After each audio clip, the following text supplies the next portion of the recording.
vai ao debate. Ah, Lula, faz um favor, cara. Vai a saideira, a sua last dance. Vai na última, vai em tudo. Você não tem vigor? Vai tranquilo. Eu tenho umas perguntas pra te fazer lá. Você acha que o Flávio deveria ir? Dever ninguém deve, né? Mas ele me falou no telefone, ele falou que vai. Ele disse que vai? Falou. Revelação Depois aqui. da sua experiência de 2024 com os debates e tudo mais, algum aprendizado, algo que você pretende mudar na forma do debate, nessa estratégia?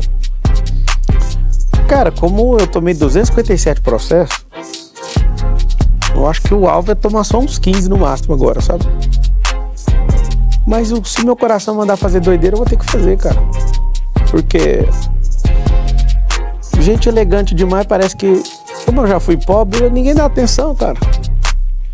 O PT que construiu um país do barraco, então eu queria pedir aos outros candidatos, né? A maioria eu já conversei. A maioria não, né? Dos que estão na frente.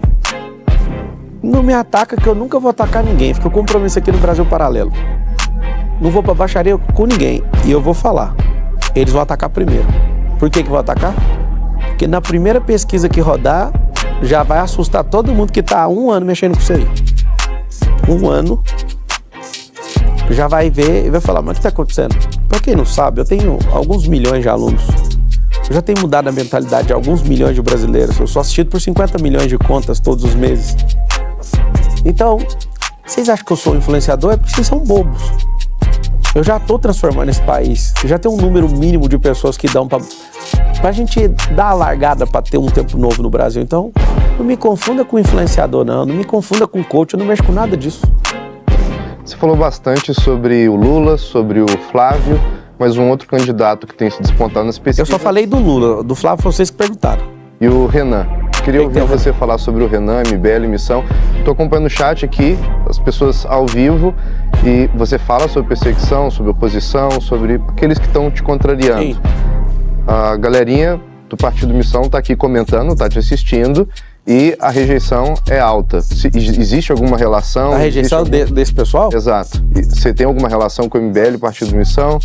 Uma visão sobre o Renan e sua candidatura? Cara, ter rejeição de uma tropa, eu imagino que você recebeu uma mensagem pelo WhatsApp, pra você vir aqui falar de mim. Eu queria te pedir pra você falar de mim de manhã, de tarde e de noite. Eu não quero seu voto. Você que tá doidinho.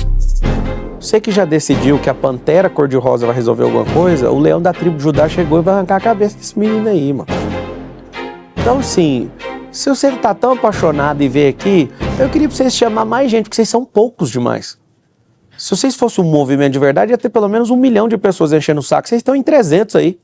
300 não, que senão vocês vão achar que é espartano. Vocês devem estar em 200 enchendo o saco.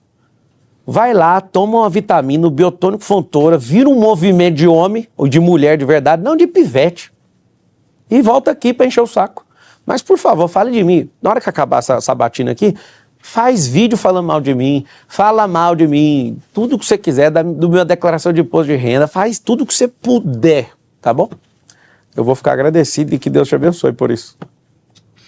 Tem uma história, inclusive, de uma aposta que você teria feito com o pessoal quando eles estavam criando o partido, né, a Missão. Dizendo que se eles não conseguissem criar, você pagaria... Se eles conseguissem criar, você pagaria 500 mil. E tá de pé ainda, eles têm que ganhar. Como é que terminou essa história? Não terminou, porque eles não vão ganhar. No final do vídeo. E se quiser, eu posto agora. Se eu provar agora, você deixa de votar num balela? Se vocês falarem sim, eu posto agora pra vocês. Mas qual era a aposta, afinal? É o seguinte, conseguir criar o partido e eleger alguém a cargo de governo. A cargo... Não era só criar o partido. É óbvio que não. E aí, primeiro eu falei isso aí, eu tava entrevistando o Kim, no final eu falei, mas tem que eleger alguém. Ou seja, os bananas não vai conseguir eleger ninguém. Lugar nenhum deles. Nem pra lugar nenhum. E é agora, esse ano.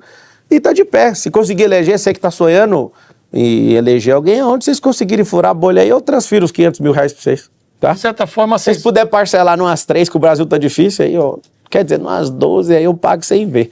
Mas se for, olha aqui, se conseguir, os 500 mil tá no final do ano aí pra vocês comprar de quê? De alucinógeno? De quê? O que vocês usam? Vocês disputam o mesmo público, Paulo, em algum sentido? O público mais jovem? Como é que é essa relação entre o público que você... Eu não tenho disputa entre nós, cara. Não tem disputa. Não tem nem o que falar. Tem gente Mas que você fala que analisa alguma intersecção de base, porque eu lembro na sua campanha como que chama estratégia de redes sociais muito forte, corte, TikTok. A única coisa que eu tô vendo é alguém copiando o que eu fiz. E eu tô satisfeito de estar numa campanha tendo alguém que parece com a menina que disputou comigo. Então ele é o perfilzinho dela. Tá top. O problema é que ela teve 10%, ele vai terminar com 1,5%. 1,5%. Eu falei que o Datena tinha 19%. Eu fui lendo a energia dele e falei, tem vídeo, falei, o Datena vai terminar com 1%, terminou com 1%. A maior parte do eleitorado de São Paulo é feminina, a Tabata, falei, a Tabata não passa de 10%. Não é profecia, chama análise preditiva. Eu sou analista, então eu consigo olhar para número e ver aonde que alguém vai. Você acha que eles vão até onde? O Renan não passa de 2%, moço. Ele tá discutindo e brigando e concorrendo com a margem de erro. E piorou a vida dele agora. Ele queria sair cuspindo em todo mundo agora, vai bater no escudo, no domo de ouro agora.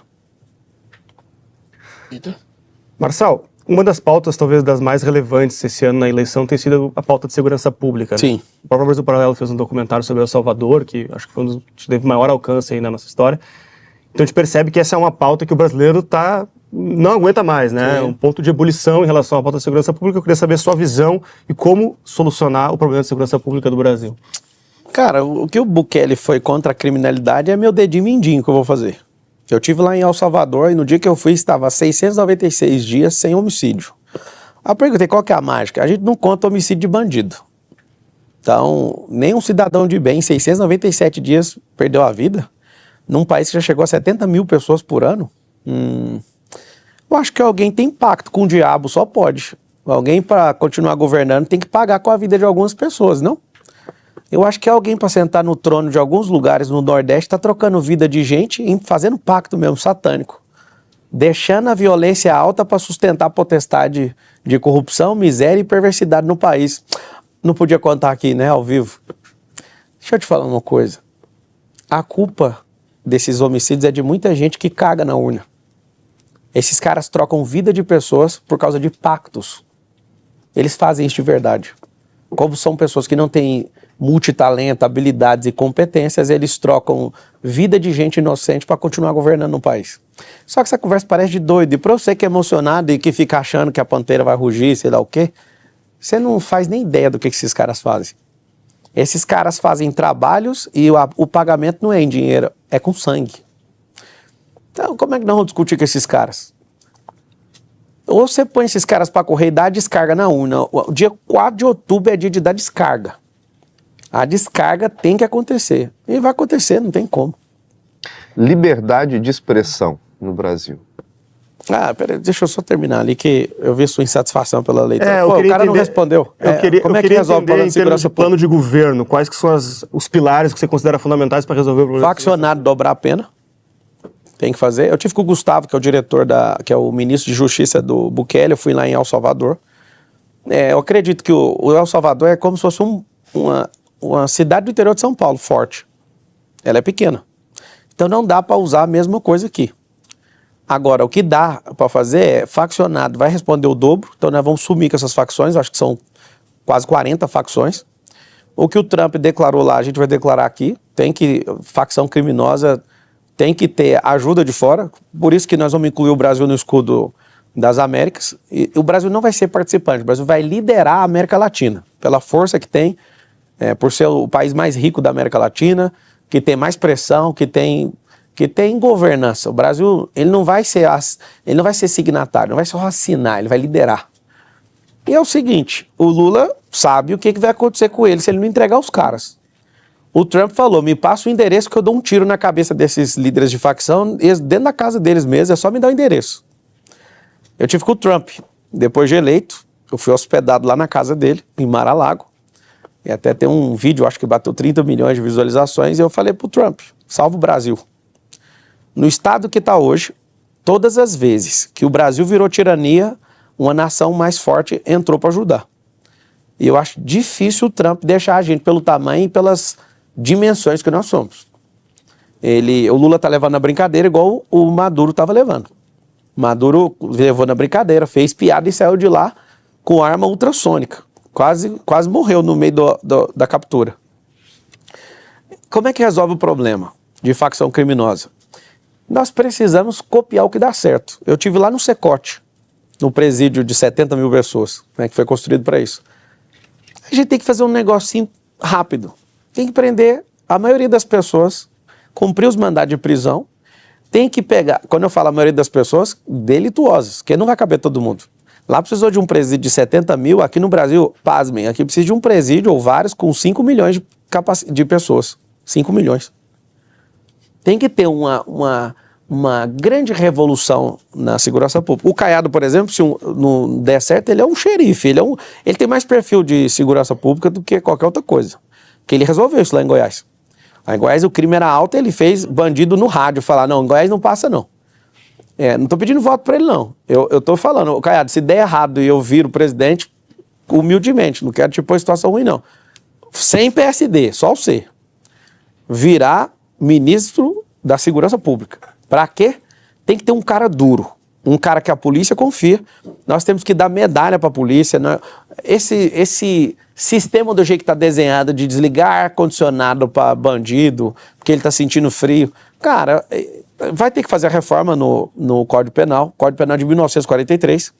A gente tem que dividir para a população entender que delito é uma coisa, crime é outra, contravenção é outra, terrorismo é outra. O cara tem que pegar o Código Penal novo, e aí como jurista eu posso falar, pelo menos um pouco eu tenho propriedade nisso, a gente pegar 7 fases.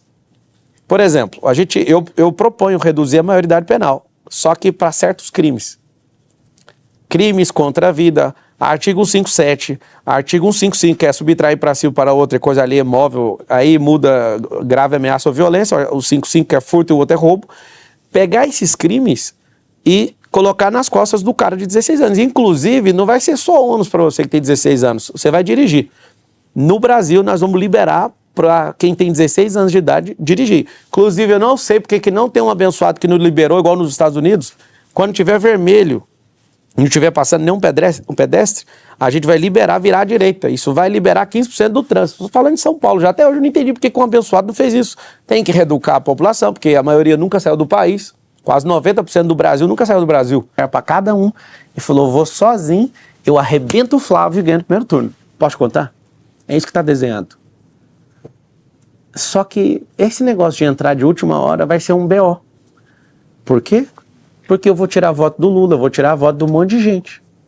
E ele não vai vencer no primeiro turno. E eu tô aqui para ser um escudo. Esse homem desenhou para ganhar no primeiro turno. E depois vocês vão respeitar essa análise. Eu cansei de ouvir isso dos poderosos do país, tá? Desenhou, não pôs nenhum candidato. Explico por quê. Se o Ciro vai junto, ele não consegue formar os 50,01 alguma coisa. Ele pôs o Ciro, fez o PL aceitar o Ciro, tirou, fez tudo, mas esses caras fizeram um milagre acontecer no Ceará pro Lula sair sozinho. Só que tem uma coisinha, o Lula não cresce mais. Não cresce. Não tem como o Lula crescer. Aqui quem tá falando entende de números. É por isso que eu prosperei um pouquinho. O Lula não cresce. Só que se ele derrubar o principal candidato, que é o Flávio, acaba a eleição no primeiro turno. Só que agora, na hora que tava apagando as luzes, aparece alguém. Você não precisa gostar de mim, você só tem que deixar eu correr, moço. Se eu não ganhar, eu vou continuar em paz na minha vida. Agora você vai se fuder, velho. Vocês têm que aprender isso que eu tô falando. Torça por mim, nem que seja pra eu quebrar a cara, mas deixa eu ir. Deixa eu ir pro debate. Deixa eu chegar lá, pô. Deixa eu terminar o que o Enéas queria fazer e ninguém deixou. Deixa eu terminar o que o Silvio Santos queria fazer e ninguém deixou. Deixa. Me solta aí na arena. Deixa eu ir sem armadura. Me dá só minha... Me dá não que eu já tenho. Deixa eu ir com a funda. Se vocês ficam ouvindo o Golias arrotando o tempo inteiro, deixa que o Davi entra na arena e arranca a cabeça dele. Deixa pra mim. Deixa pra mim. Tá bom? Faz o M. Muito bem, acho que já ficou aí como considerações finais, né? Era as considerações finais? Vou deixar um minutinho para você então terminar, a gente fez com os outros, então é justo que mantenha contigo também. Lembrando aqui que a gente convidou todos os candidatos, os principais candidatos, já recebemos o Romeu Zema, Ronaldo Caiado, o Augusto Cury, o Renan Santos também, hoje Pablo Marçal, está com a candidatura válida e, por enquanto, candidato querendo ir ao debate, inclusive. Não, nós vamos vencer essa eleição e... aí vai muita coisa acontecer, né? Eu sei que vocês não acreditam em mim ainda, eu posso parecer um doidinho, uma piada, né? Escreve aí todo mundo assim, o Marçal é uma piada. Escreve. Aí depois escreve, que vai virar pesadelo. Quero deixar um abraço para um candidato a presidente do Brasil, o nome dele é Augusto Cury. Ele é o mais rico de todos, 242 milhões. E não tem um motivo do Augusto Cury estar aqui. Ele está vindo pelo coração também. Augusto, você falou que era a única vez que você ia disputar. Meu irmão, continua firme na política. Se a gente vencer, você vai ser o ministro da Economia, ou da Educação, que você é brabo. Um dos maiores psiquiatras do mundo. E eu quero que você conte comigo, inclusive na sua candidatura, tá? Eu te acho um homem nobre. Não tem gente nobre na política. Para mim, você é o candidato mais nobre de todos. E eu gasto meu último minuto reverenciando você como um dos maiores brasileiros que já existiu, tá bom? Só para você saber, eu, Pablo, olhando para o cenário, para mim você é o cara ideal. Não desista se você não conseguir ir para o segundo turno. O Brasil precisa de você, Cury. Um beijo no seu coração e tamo junto, pelo Brasil. Fala, Brasil! Marçal na área. Tudo bem com você? Fazem 2 anos que a gente teve aquela eleição espetacular para a Prefeitura de São Paulo e aconteceu algo poderoso que você precisa saber. Ali naquela eleição, a gente tinha um partido que não tinha estrutura, não tínhamos nem R$1 de dinheiro público, não tínhamos nenhum ex-presidente ou presidente apoiando, não tínhamos nenhuma coligação com nenhum partido, nem tempo de rádio, nem tempo de televisão. A gente só tinha uma coisa: Deus e o povo. E ficou provado que quando o povo está despertando, esse povo encara qualquer circunstância. Os analistas políticos, eles acreditavam que eu não chegaria a 5%. Quando abriram as urnas, estava praticamente um empate técnico. Gente com 10 partidos, com presidente, o outro com ex-presidente. E uma coisa eu tenho para te falar. Eu fiquei calado nesses últimos anos, perguntando para o Senhor onde quer me encaixar. E eu quero deixar uma coisa bem clara. Eu tenho uma mensagem no meu coração. É hora de unir o Brasil. Sem essas paixões partidárias e ideológicas, nós precisamos cumprir um propósito que essa nação tem. Então eu, Pablo Marçal, se for para disputar uma eleição, eu vou disputar, mesmo que todos fiquem contra. Se for só para servir, eu vou servir. Eu nunca tive nenhum contrato público, nunca me envolvi com nada de corrupção. E eu quero te dizer uma coisa, queima no meu coração, porque eu já conquistei tudo que eu queria na minha vida. Agora eu quero trazer paz para sua casa. Eu quero que essa nação, ela seja a nação mais próspera da terra. E dá para perceber por que Deus chamou. Porque a gente pisa no solo mais rico de todos. Essa nação é a que mais tem água potável, o maior aquífero do mundo, a maior floresta do mundo, a melhor agricultura do mundo. Nós temos minérios do futuro que ninguém tem. 90% do nióbio mundial é nosso, grafeno. Nós somos riquíssimos. Por que a nossa mentalidade é miserável? Porque nós escolhemos errado. Nós confiamos em pessoas erradas. Então, esse vídeo é para você se levantar. Se você sente a mesma coisa que eu, se prepare para servir pelo menos uma vez na política. Eu não quero carreira, eu não quero dinheiro público. Eu quero só cumprir aquilo que Deus colocou no meu coração. Servir uma nação. A nação do avivamento. Então, se você puder compartilhar esse vídeo no WhatsApp, se você puder compartilhar, de verdade, eu assumo uma posição agora e sinto paz no meu coração de servir essa nação. E aí, mano? Bom? Beleza? Você vai ser presidente. Eu vou ser o quê? Você vai ser presidente. Vou ser presidente. Posso cantar essa música? Ele quer cantar a música. Dá o microfone pra ele cantar a música. Faz o MT Marçal. Esse é o Marçal. Faz o MT Marçal. Pra Brasil botar normal.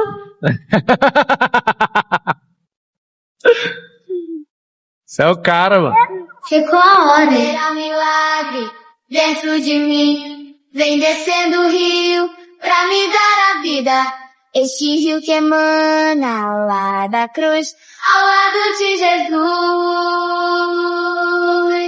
Aquilo que parecia impossível. E eu que fui de Pablo Marçal pro trote da escola, aí veio um monte de gente falando, Lucas não pode, é apologia política. Ué, mas ele não é político. Pra ser político você tem que exercer o cargo. Ele nunca foi político, ele não é político. Então eu fui de Marçal palestrante, fui de Marçal escritor, fui de Marçal empresário. E aí, vocês acham que eu deveria ser punido por ter ido de Marçal e vocês consideram apologia política? Gente, é oficial. O Pablo Marçal conseguiu registrar sua candidatura à presidência da República. Tem muita gente torcendo o nariz, tem muita gente comemorando, mas deixa eu falar uma coisa pra vocês.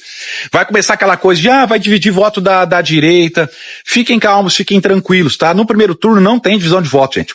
Imagine que o Pablo Marçal tenha 15% dos votos no primeiro turno, que o Flávio Bolsonaro tenha 20% dos votos e que o Zema tenha mais 15%. São 50% dos votos. E aí a gente imagina que o Caiado tenha mais 5%, 55% dos votos.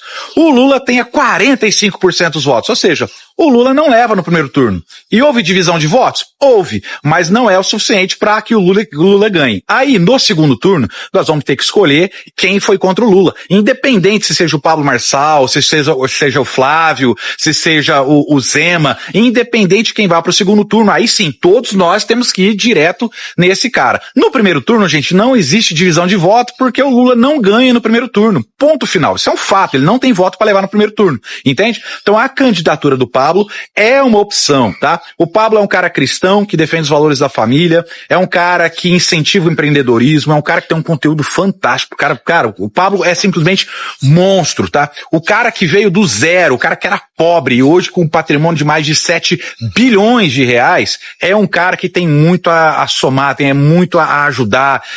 Vamos falar... Cara, também não precisa do salário de presidente, que é 33 mil reais, né, mano? O cara que só os rendimentos dele aplicado dá mais de 60 milhões de reais por mês, ele não precisa do salário. Então, muito dificilmente o Pablo vai roubar, vai desviar dinheiro do INSS, muito dificilmente a Carol, a esposa do Pablo, vai ter um contrato com um banqueiro. Você entende o que eu tô falando? Pois é. Então tem gente que não gostou, tem gente que acha que ele vai dividir. Cara, não vai dividir, tá? Não vai. O importante é que ninguém da direita vote no Lula, ou nenhum candidato da esquerda. Tá? A direita pode se dividir entre as opções que a gente tem. No primeiro turno. No segundo turno, meu irmão, aí sim, é todos contra o Lula. Não interessa quem vai para o segundo turno, é todos contra o Lula. Agora, eu acho sim que apesar das pesquisas estar aí pau a pau Lula e Flávio, eu acho que o Pablo já mostrou isso antes, que ele pode surpreender. E essa eleição vai pegar fogo, hein? Imagina os debates para presidente com o Pablo Marçal. Esse povo não tá preparado para debater com ele não, hein? Vai ser legal. Será que teremos cadeiradas novamente? Porque quando se perde no argumento, vai na cadeirada, né? E o Pablo sabe provocar, o Pablo sabe, no debate, ele sabe tirar o cara da zona de conforto e deixar o cara desconcertado. A gente viu isso na eleição de São Paulo, né? Pablo transformou a eleição para prefeito de São Paulo, praticamente uma eleição nacional, uma eleição presidencial. Então, eu acho muito positiva essa candidatura do Pablo. E você? O que você acha? Será que o Pablo leva? Para presidente da República, Pablo Marçal. Pablo Marçal tá de volta. O terror do jornalista ativista. Eita, que eu gostava de assistir aqueles debates para prefeito de São Paulo. E agora para presidente eu tô ansioso para chegar a hora de ver ele confrontar Lula. Aí tu fica nessa de, rapaz, nem o diabo tá querendo Lula lá, tá levando ele à prestação, já levou um dedo, mas não pode levar ele de uma vez, porque do jeito que ele mente, se ele chegar lá de uma vez, ele forma um sindicato, faz uma rebelião e toma o lugar do diabo. E nessa eleição, vou dizer uma coisa pra você, a partir de hoje, muitos demônios estão de férias, porque ele quer ser graduado, eles querem ser graduados, estão assistindo as palestras de Lula, para aprender a mentir, para chegar lá, já quem é um demoninho que não tem patente, já pula para um principado, para uma potestade, que é assim que funciona. Eles estão tomando aula com Lula.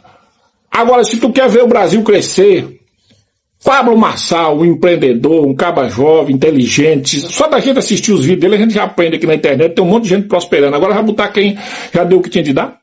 Lula já deu o que tinha de dar. O que é que ele deu? Prejuízo. Meu amigo, Lula dá com a mão que tem 4 dedos e puxa com a que tem 5. Aquilo ali é igual sucuri. Ele não te dá nem uma mordida, ele baba e engole você inteirinho, só com a saliva. Não vai na lábia dele, não.